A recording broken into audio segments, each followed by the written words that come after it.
guys, this is Daniel from Bar Shield back here at CrossFit CLC in Worthington, Ohio.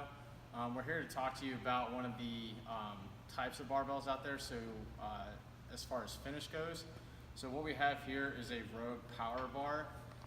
So this is going to be one of the bare steel bars. So basically there's no zinc, black oxide, Cerakote, like there's no finish to the bar.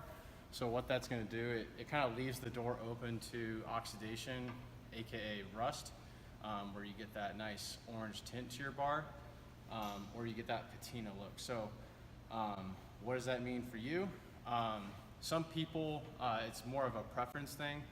So I know they have other bars like the Dave Castro bar where it's bare steel on purpose because they like the feel. It's going to be a little bit sharper than something that's plated, so like a chrome or any like the black oxide bars. It's a little bit different of a feel.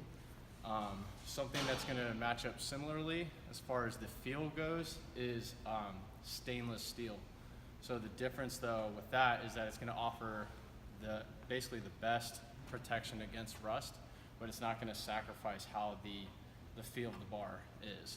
So like there's actually a new bar that Rogue came out with, Pierce Demas, Olympic champion. They made a bar together, and because one of the things that's really important to him is the feel of the bar, so he likes more of an aggressive knurling.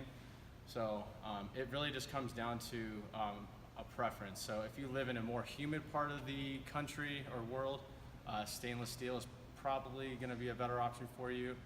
So we encourage that. But if it's not as humid, it's a little bit drier, and you really like the bare steel feel, you like it a little bit sharper, you don't really care about that patina or like orangish look or tint to your bar, then bare steel is a fine option.